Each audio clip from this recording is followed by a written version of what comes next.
στην αγορά Λανίτη, στην οδό Ανεξαρτησίας. Και σήμερα θα δούμε το πιο trend μαχαζί στη Λεμεσό, το πιο high που έχει γίνει viral, τον Νίκο Κανέτη και τον Block 22. Πάμε να το δούμε.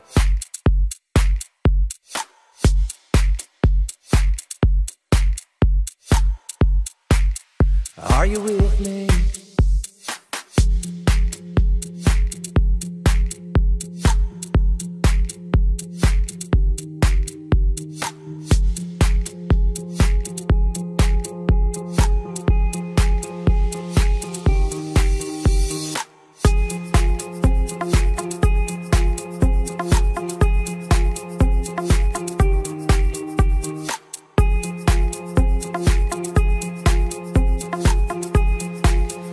Are you with me?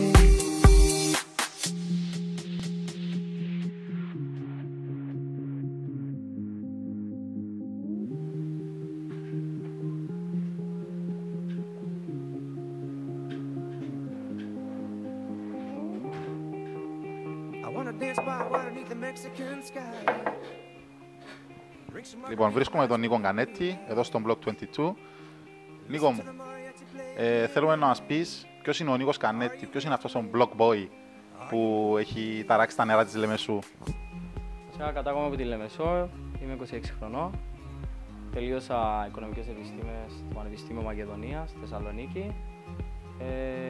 Τώρα κάνω μεταπτυχιακό στο ΤΕΠΑΚ, αυτιλιακά χρηματοοικονομικά και παράλληλα ασχολούμαι με το Block 22. Και τη μόδα. Ναι. Πώς προήλθε η ιδέα της μόδας, δηλαδή ασχολείσαι με οικονομικά και με ναυτιλιακές σπουδές. Το θέμα μόδα, πώς προήλθε, πώς το αναπτύσσεις? Πάντα ασχολούμουν με τη μόδα, που έχει να κάνει με fashion και στιλιστικές προτάσεις. Ο λόγος που άνοιξα το κατάστημα ήταν ότι δεν έβρισκα κάποια ρούχα στην Κύπρο, του στυλ μου, και αυτό προέκυψε αυτό. Δηλαδή θέλεις να περάσεις μια νέα τάση μόδα στην Κύπρο ή απλά ξεκίνησες αρχικά να φέρνεις ρούχα για τον εαυτό σου? Αρχικά εντάξει, δεν έβρισκα ρούχα για μένα, μπορώ να πω. Και παράλληλα εντάξει, να περάσω αυτή τη μόδα και στους υπόλοιπους Κύπριους, ας το πούμε, τους νεαρούς που ασχολούνται και αυτοί με τη μόδα, το ντύσιμό τους. Το όνομα Block 22, από πού προήλθε? Καταρχάς το 22 είναι το κατάστημα 22, βρίσκεται στο Λανίτη. Το blog σαν όνομα προήλθε λόγω και της τοποθεσίας του μαγαζιού, που είναι κρυμμένο, ας το πούμε, δεν φαίνεται, δεν μπορεί να το δεις.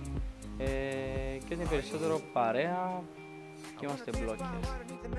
Πάω πίσω στην προηγούμενη ερώτηση. Πιστεύεις ότι έχεις καταφέρει να αλλάξεις την τάση της μόδας στον Κύπριο νέο?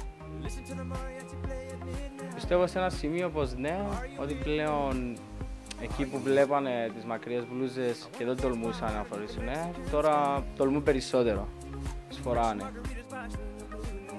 Θέλω να μου πεις τους στόχους σου για το μέλλον. Στόχος μου είναι το πρώτο κατάστημα να πάει καλά, ώστε να μπορώ να κάνω και το δεύτερο, σε μια άλλη πόλη.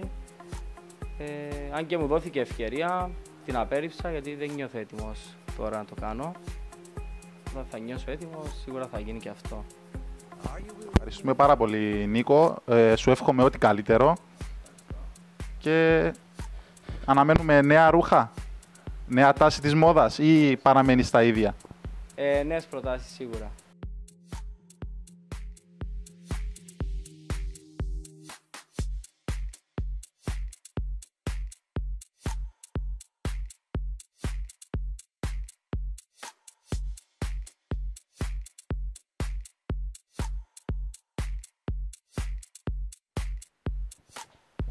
Λοιπόν, όλο αυτό το σκηνικό που κάναμε τώρα, το live με τη selfie, νομίζω είναι το στοιχείο του μαγαζιού, ας το πούμε. Ναι. Η selfie γενικά είναι μια μόδα που ξεκίνησε από το εξωτερικό και ήρθε τώρα και στην Κύπρο, θα έλεγα, οπότε το καθιέρωσα και εγώ στο μαγαζί μου, γιατί μου αρέσει γενικά οι φωτογραφίες, η παρέα και όλη η φάση αυτή που γίνεται. Δηλαδή ότι αγαπάς τους πελάτες σου, τους προωθείς, τους προβάλλεις και αυτούς μαζί με τη μόδα του καταστήματος σου. Ναι, εννοείται αυτό. Όπως με στηρίζουν, εννοείται πως τους στηρίζω και εγώ σε ό,τι κάνουν.